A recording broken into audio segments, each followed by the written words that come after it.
Hi, and welcome to another episode of our Back to Life podcast. I am your host, Danny Bader, bringing you guests to support your wellness and your resilience in creating a fulfilling life. Here's a question for you, maybe a couple of questions. What do you do to get your day started off on the right foot? What do you do to recover during the day when some things happen that kind of get you into a negative mode, a negative mood? What do you do at the end of the day to kind of decompress? How do you support your coworkers and your family and your friends and the people that you love, all towards living a life of fulfillment, resilience, and mental health that is in a good place? My guest today I'm very excited about. Michael Baclawski is a teacher, educator, and coach at Catasauqua High School up outside of Allentown, Pennsylvania. He worked at the middle school for 8 years and has now been at the high school for 12 years, all focused on mental health and wellness and physical wellness as well. And Michael's going to give you answers to those questions that I just asked you. He's going to give you some powerful tools and skills and takeaways. I know I got a few in talking with him. The interesting thing is, while Michael works at a high school, right, with educators and teachers, and that's a difficult job. I mean, they've got a lot coming at them between the students and their coworkers and government changes to the educational system and parents and all those things. So what I heard when Michael spoke was, yes, absolutely wonderful skills and tools to apply to your own life and certainly with teachers in the education system. Also, though, I do a lot of work within private industry, and these tools and skills, believe it or not, right, common sense, can be applied there as well. So grab a pen and check out my conversation with Michael. I am sure you will get some powerful takeaways.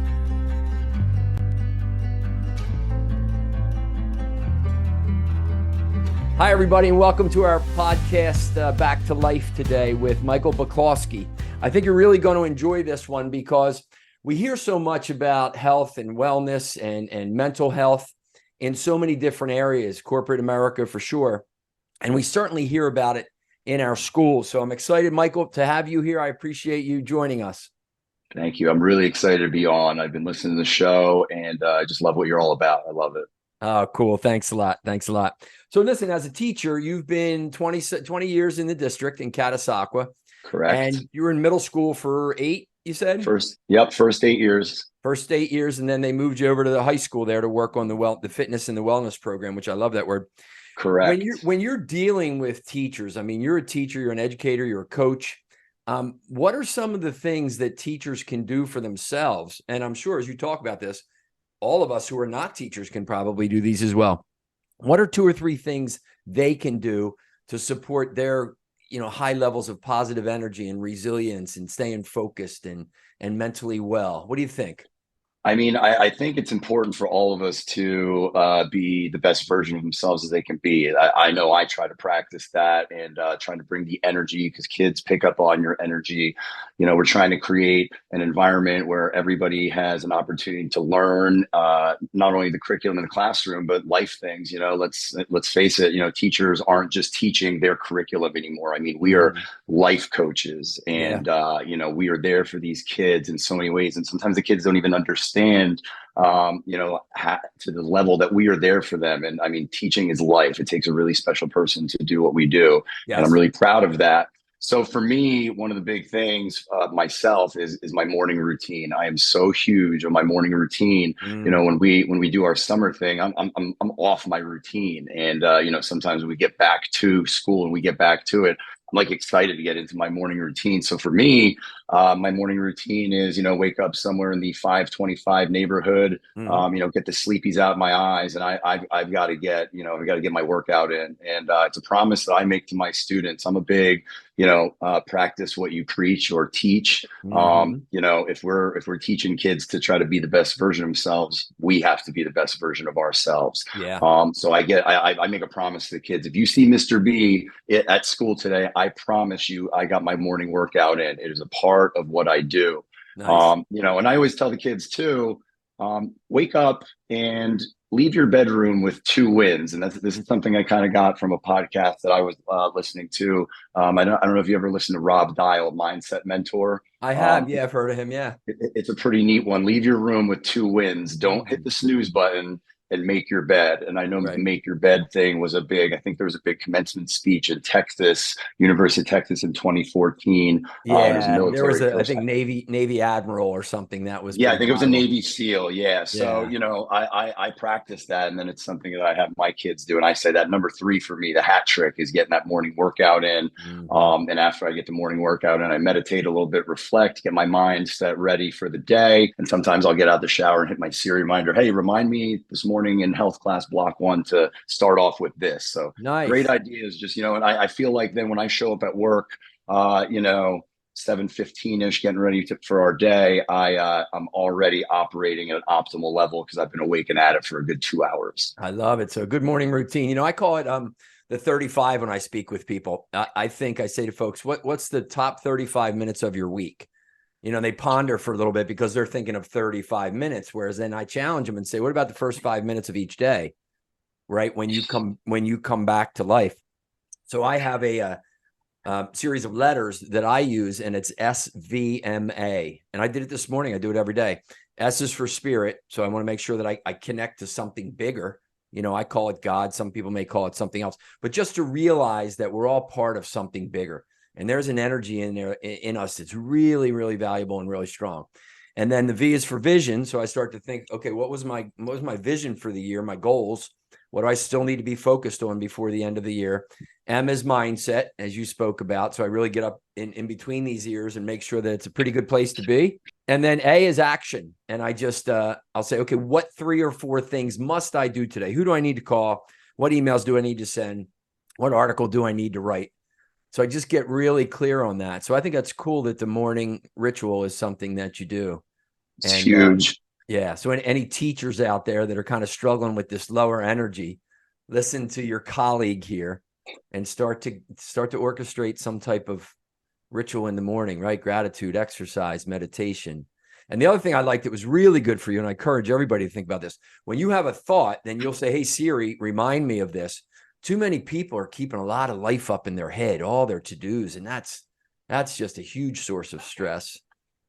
I'm not going to lie. I need Siri remind. I use it I probably use it 10 to 15 times a day because I'm a big checklist guy. Like I need to see it. You mentioned action. A lot of people can get stuck in the stage before action and it's all down. And that's the last part, action. And, I can find myself sometimes I've got all the ideas, but what's keeping me from acting? And, sometimes you got to take that little leap of faith, and you'll land on your feet. We're resilient people, Oh, we are.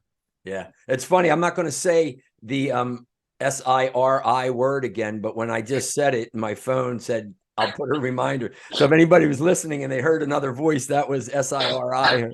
That's crazy. So in the couple things people can do, right? Morning ritual. What else? Anything else that you would want educators to do to kind of stay? Because here's the thing, man, like you said, teachers, it's a tough job. And I'll often tell people, oh, teachers have it so easy. They only work till 3:00. They have summers off. I'm like, time out, man. The majority of teachers, like you said, are rock stars. It's a vocation, right? From the Latin word vocare. It's a calling. And I get it. Yeah, some teachers are just along for the ride, and let's trust that they'll maybe get a little more passionate about it. But yeah, I think teachers, you've got a job. Plus you're dealing with the kids, right? Plus you're dealing with the parents. So think about when you go into corporate America, you have a job and you pretty much will deal with your boss and your teamwork, right? Maybe some customers. Teachers have a little bit more variation in that whole communication circle, I think. Absolutely, especially now as the technology is becoming more widespread. Even before COVID, at Catasauqua, we're very lucky. We're a 1-to-1 school district, meaning every kid has an iPad. So the iPad replaces the textbook in a sense, not always, but there's electronic versions of textbooks. But we have a lot of great, a former principal of ours says we're cognitive engineers. We're not teachers. The content is out there. We have all of it at our fingertips. We just need to be able to lay it out there for them in a map. What's the end game? How are we getting there? And the different, there's so much that articles and podcasts and, the CDC websites. And, I with health, I get to teach about, not just fitness, but nutrition and diseases, chronic diseases, infectious diseases. I hit sexual health very hard. I hit mental health very, very hard. So to be able to show them articles, Kevin Love, basketball player from Cleveland Cavaliers a few years ago, was very open with his journey through mental health and having a panic attack in the middle of the game. And he put that out there. So I had my class read that. Wow, I didn't know athletes could struggle with mental health because they're millionaires, and then I get into, there's so many different ways that you can talk about mental health, but making it real for them with someone they see on TV, it goes a long way. So to have that, we have all of that at our fingertips. So going back to, so the one-to-one thing is great. We had that technology before COVID, but during COVID, I'm glad we had that technology because we kept going, we kept going during COVID. And now post-COVID, we are so connected. We're not just teaching till 3:00. Like I get emails and communications on my phone, on my watch, on my iPad. It's everywhere. So one of the biggest things I think we also need to do is disconnect. That's on my list here. 3 things to do as an educator, disconnect. And that's tough to do because we're so reachable at all. Kids are submitting assignments. High school kids are submitting assignments. And I see the timestamp at some of them 2:30, 3:30. It's like, what are you guys doing? But I'm getting, my watch is buzzing that so-and-so submitted an assignment or so-and-so had a question about the assignment. It's important to disconnect. And for me, that's tough to do because I want to be there for my students, but I have to disconnect and get into my evening routine. I need an hour and a half to read, watch a game, and disconnect. That includes disconnecting from being a parent. This is after my daughters go to bed. I have 3 girls, dad. And so I just need to be Mike, in the evenings for a little bit, not Mr. B, not Coach B, not dad. I need to be Mike, Mike and my wife. We need a little bit of that time so that I can recharge my battery and get that morning routine going all over again. Yeah, I love it. I love it. So good morning routine. And then throughout the day, well, I want to come back to technology, specifically how that might impact the students. We'll come back to that in a little bit, but then the evening routine. How about during the day, teachers? We all, during the day we run out of gas or we have an altercation with a student or a parent, and it might just put us into a little bit of a negativity, a negative spin. What should teachers be doing? Because you're an expert on mental health and wellness. What should we all be doing when our day's going along and then it hits the fan and we slide down into a negative mindset? Everybody's going to have their own go-tos. I think it's important to have a go-to. Something that works for me is relying on, 1 or 2 colleagues that are my people. I'm tight with all of my colleagues, but when you have 1 or 2 go-to colleagues that you can kind of between classes or on a prep, go in their room, close the door, have a little bit of a vent session. You'll notice that maybe they also needed that vent session. So it really, getting, just like in life, when you keep anything inside, it's going to foster and build and build. And then you might snap it at a certain time, and then you have to hold yourself accountable when you snap and apologize and go through that whole thing. But to prevent that snap, having that vent session with someone that is doing the exact same thing you're doing and understands where you're coming from, I find is very helpful. And then disconnecting a few minutes myself and putting on a little music for, 1 or 2 songs and just reflecting, being reflective. What could have I done differently? And what can I do to turn the page? Because as teachers, you have to turn the page. And with students too, I can have a student that we didn't see eye to eye. We had, altercation is a strong word, a misunderstanding or whatever. And we had a little event, turn the page. The next day, I can't tell you how many times I had to address a student about something. You have to. We're not here to make friends. We're here to, help you be the best version of yourself. And if we aren't consistent with the discipline and the things like that, we're sending the wrong messages. So the next day, being able to turn the page and say, hey, we're cool, right? New day. Let's go forward. Let's turn the page. Yeah, that's it. Well, a couple of things you touched on there I think are really cool. All the research out there says that the happiest and most resilient people are the ones with that good social network, friendships, relationships. There's a concept out of, I don't know if you ever seen Dan Buettner's work. It's called Blue Zones. No, but I'll check it out. You should check it out. It's hey, yes, I think. Go on, talk about it now. You're Blue Zones. And anybody listening, just Google Blue Zones, BLUEZONES. And he wanted to work for National Geographic, and then he pioneered this movement. Where are the happiest, most peaceful, healthiest people in the world? And he went around, and he found a bunch of different places. Not a bunch. I think he found 5. Greece, Italy, a religious community in California, Costa Rica, and Okinawa, Japan. In Okinawa, Japan, they have a concept called a moai, M-O-A-I. And it's when little children, babies are born, the parents put them in together and put them in a moai. So, these 5 little children, and the whole point of a moai is your whole life. Look, you 5 stick together and support one another, period. However, physically, financially, give somebody a house, spiritually. And it's amazing, man, when these people talk about, the social connection. So I think it's important for all of us to know like you said, who are your go-to people at work and also outside of work. And I think technology and the world doesn't really want us to cultivate great relationships. It wants us busy, and it wants us on social media and everything else. So I think it's really, you have to be really deliberate to stay in touch with your people. There's another book called The Top 5 Regrets of the Dying that I really love.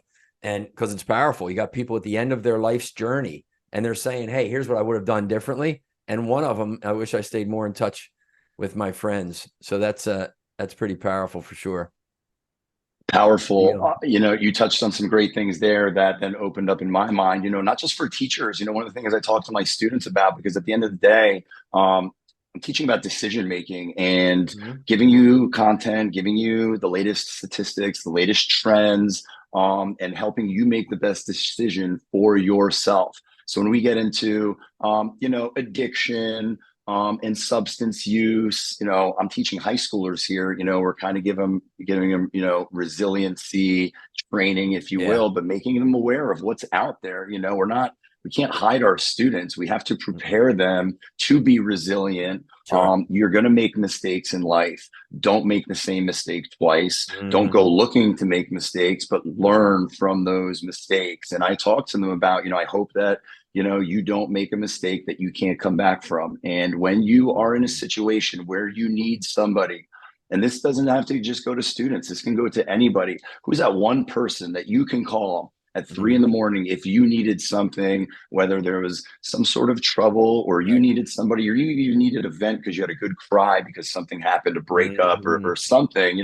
My mom always, I went to Penn State, and when I was a student there, she told me I can at any time, and I did, 3 a.m, a breakup, whatever it was, my mom was my person, and she still is my person. So I asked them, it might not be your mom, it might not be your dad, it might be your grandma or your uncle or a coach or whatever. Yep. Who's that one person? Think about them right now. Who is that one person that you can call? You need that person, because they will help you turn the page on some things and help you when you need them. And you might be that someone's person one day in life. Yeah, I love it. I love it. Hey, listen, right before COVID, you had an accident you and I talked about. Just give us kind of the high level, what happened to you, and then how did you move through that? That was a challenge, in our family with my wife and my daughters. We actually said 2020 was a far easier year than 2019. It was Memorial Day 2019, Memorial Day weekend, and we were helping family with a tree trimming, if you will. And there was a giant, it was a tree sized. Yeah, it was a little more than tree trimming.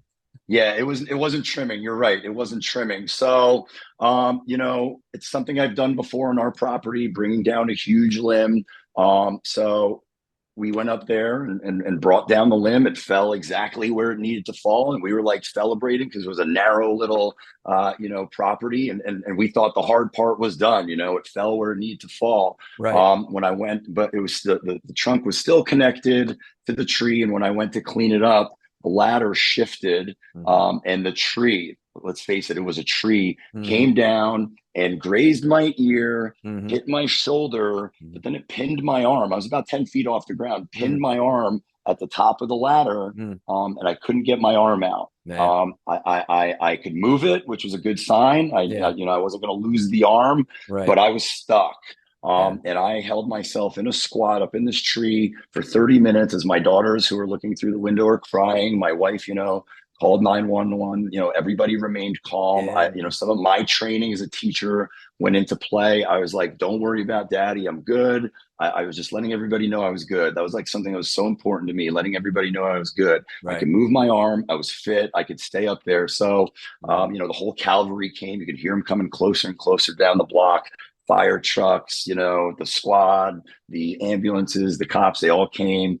And the guy that was up helping me, he said, I'm with you, and that stayed with me forever. He doesn't know me. He just met me. He said, I'm with you, ride or die, no matter what happens, I'm with you and we're getting you down. And that was something that just, helped my mindset shift into sixth gear. And, they got me out, went in the back of the ambulance. They took me to, the emergency room, the closest hospital on the way. They said, we suspect your shoulder is broken. And I had no idea. I was happy it didn't hit me in the head. That's I couldn't stop thinking about that. I was happy it didn't hit me in the head. I was happy I got down and didn't lose an arm or anything like that. And I was happy, daddy was okay. That was the big thing there. But in the ambulance, your shoulder, I broke my clavicle. Long story short, I had to get that repaired, but I'll take the shoulder. It wasn't the head. I'll take the shoulder and turn the page and move forward.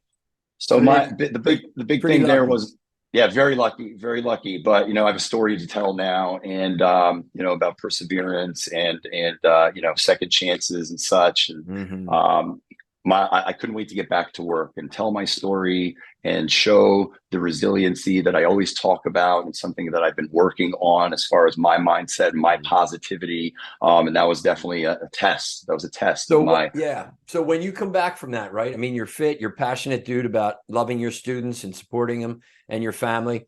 So, your shoulder's all messed up and you're like, okay, little setback right now. I'm certainly thankful that it wasn't worse. What 3 words would you say, 2-3 words, described, just the words, what you did mentally to get yourself through that? What was your mindset? What 3 words are describing that? I mean, the first, like in the actual moment or afterwards, coming back.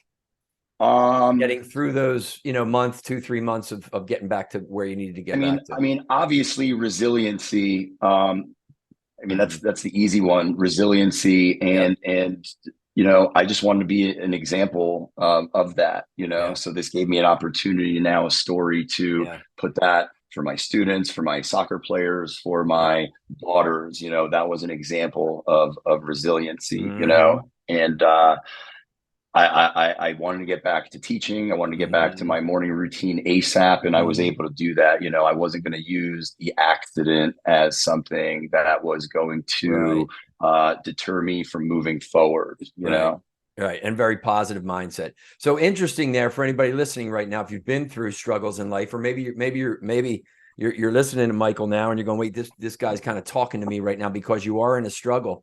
What's really important is gratitude. Right. I'm thankful that it's not worse than it is because you're here, right? You're here. The other thing I like about you said, I have a story now. So out of every story and out of every tragedy comes lessons that we can share with other people. And then the third thing is you used vision to say, okay, this is not forever. I'm going to be back there. Here's where I'm headed to. So I think that's pretty powerful. Yeah, that was quite an accident. Quite an accident.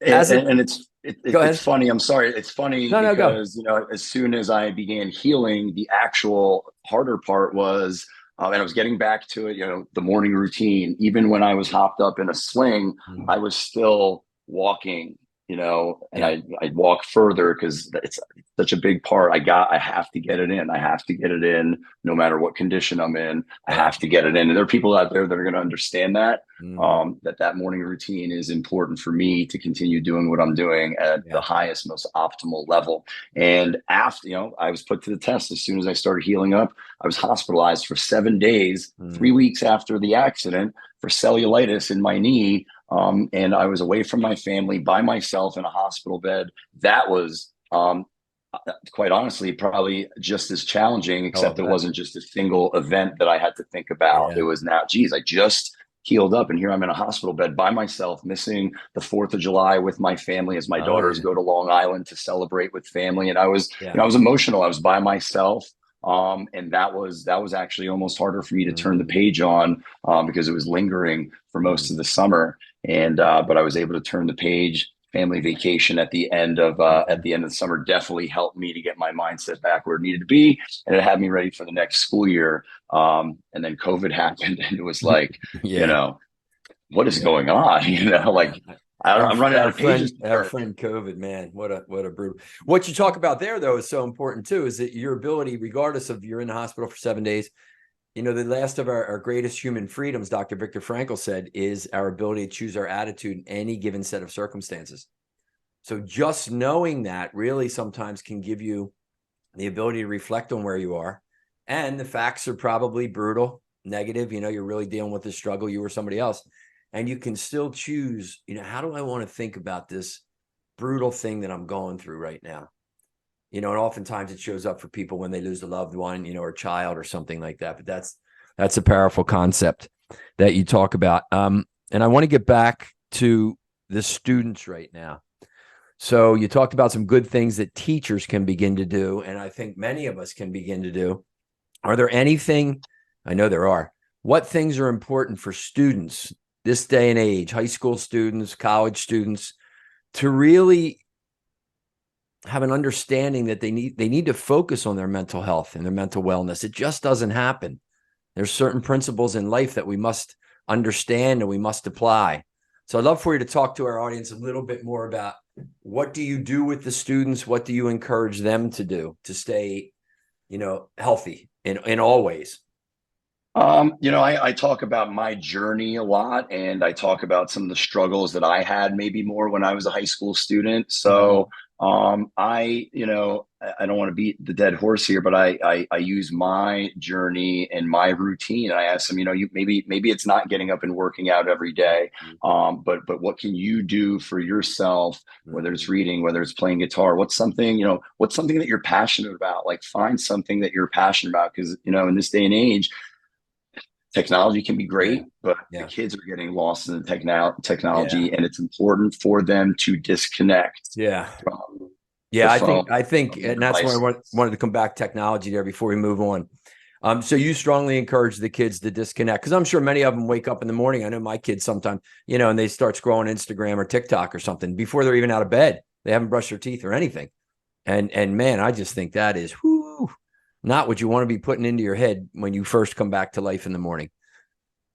Balance is a huge word that I use all the time. Balance. And, balance the technology. And let's face it, the phone has, we had Nintendo, and we had Game Boy, and we had magazines, and we had MTV, and we had, we started getting, internet and wind up cameras. I mean, the phone is all of those in one. So sometimes I'll even, with my daughters, like, get off the phone, but Dad, I'm filming and editing a video. And it's like, all right, that's kind of cool, because you're not just scrolling, you're creating. So create, but find something that you're passionate about and take some time away from everything, like your students, your children, you have parents, you have to focus on your family, you have to focus on your schoolwork, high schoolers, you have jobs. Some of you play on a sports team, some of you are in the marching band, some of you are performing in the arts, some of you are working. All of those things, and your social life, whether it's through the phone, in person, both,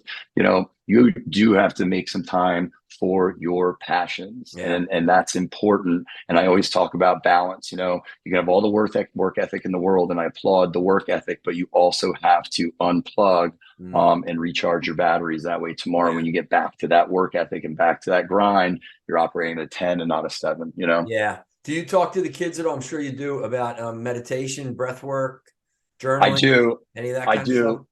Yep, we do. I'm pretty proud of the mental health unit we hit. And, one of the last parts of the mental health unit is, let's give you some stress management techniques to leave with. And I talk to them, about the things that put my mind where it needs to be. I talk to them about how after my morning workout, I literally just lay down on the floor and, reflect on what I've done, what I'm doing, and where I'm going with my day, my week, my month, my life every day.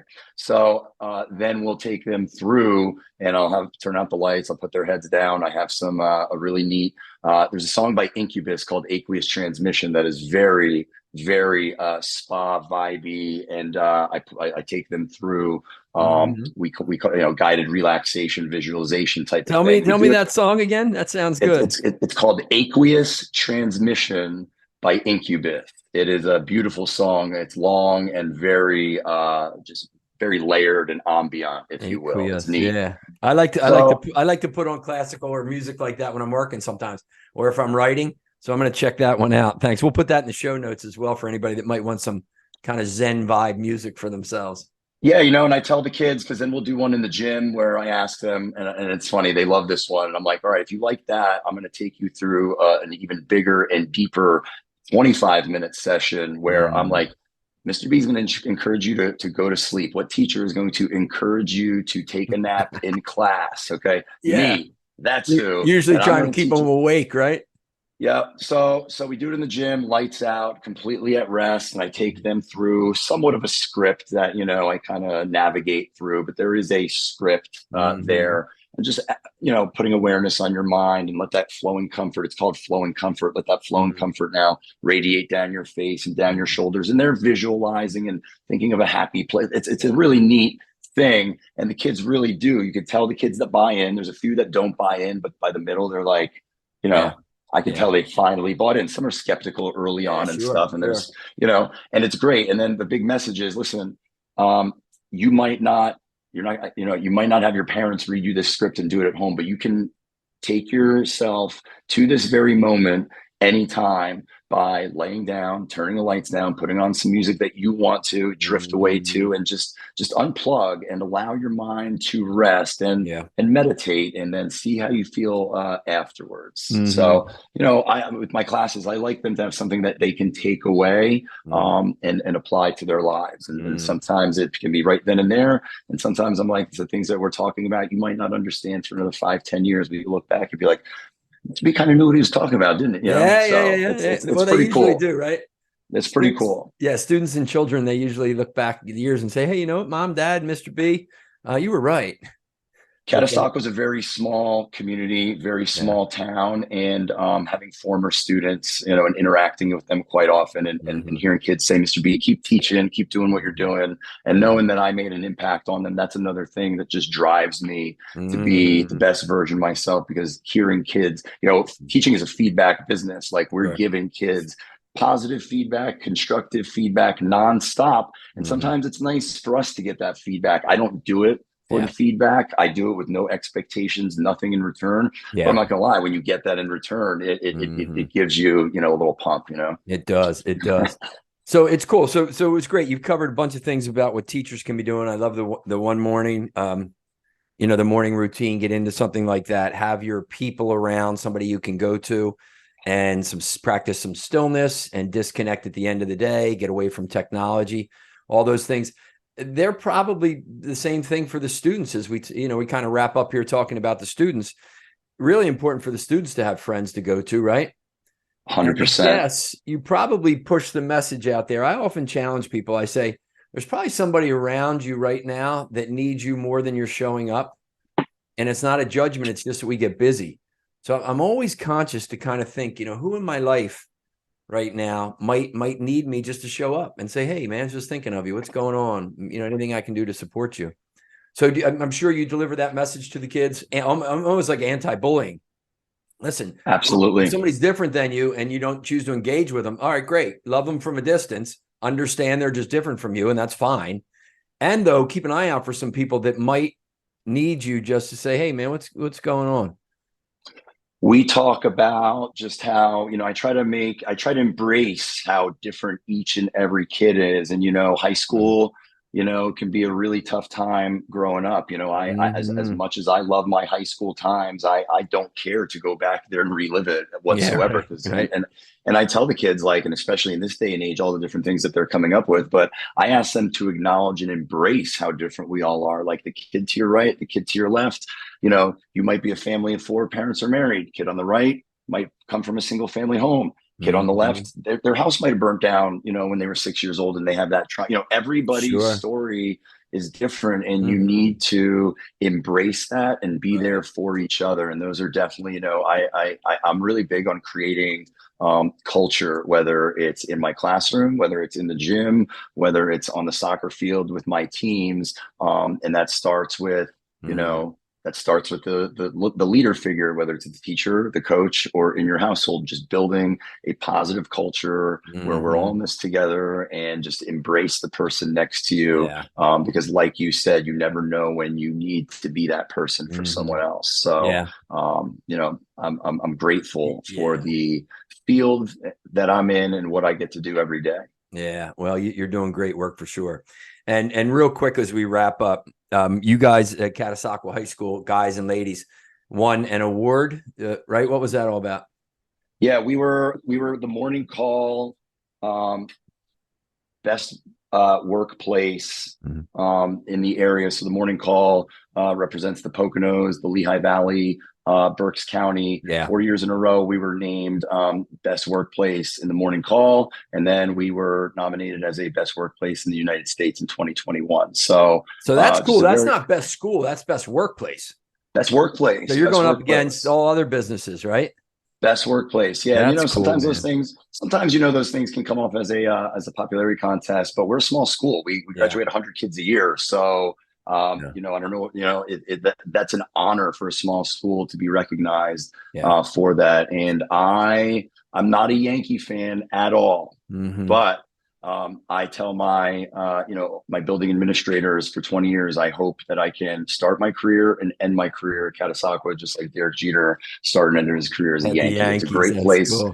It's a great, unique place to work. And there's not a lot of turnover. Not many people leave for other positions. We just hired a new principal this year, a fantastic building leader. And his message to us on the first day of school, after the first day of school, was, guys, the grass is not greener in other places. We have it so well here. And in his first few weeks, he just felt so welcomed by our staff and our sense of community. And I hang my hat on that. And I'm just really grateful that I was able to find my way here to Catasauqua after I graduated from Penn State. Yeah, no, I think it's great, man. You're doing great work, and you can see why people won't leave. So a lot of times, anybody listening right now, the grass is not always greener. The best way to change a situation is change yourself in it.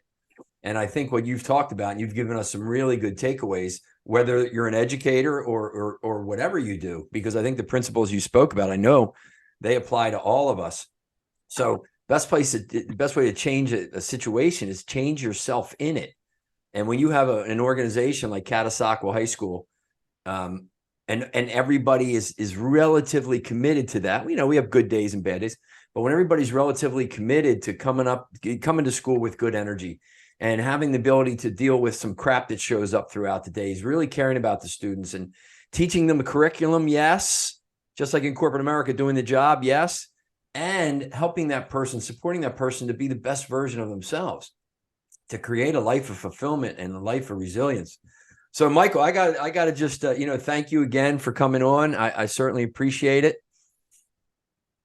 Such an honor. I've been listening to your podcasts, and obviously speaking with my sister, she's had nothing but wonderful things to say. So it's an honor being here and talking about what we do, because I think what we do is really important. And when you really think about it, teachers out there, we have a hand in everybody's life. Everybody has had a teacher that's made an impact on them. So whether you're a doctor, you're a lawyer, you're an entrepreneur starting your own business, everybody came up through school building relationships with teachers. So keep doing what you're doing, because you make a really big difference. Thank you, Michael. And I will throw that right back to you. You're a good man, a good father, and a good educator, and you're there for them.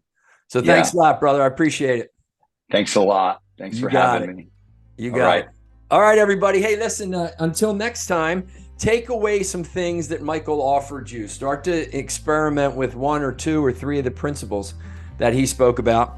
And just remember, have a radical reverence for this life, because it is beautiful and it's not guaranteed. And that should not be sad and morbid, but very empowering for you. And create lots of fulfillment and resilience, because that is why you're here. Peace. Well, didn't I tell you that was a very powerful and positive podcast in terms of what Michael gives you to say, hey, you can start doing some of these things right now. They're not going to cost you any more money. They're not going to cost you any more time. It's just, what do you need to do with your focus and your intention?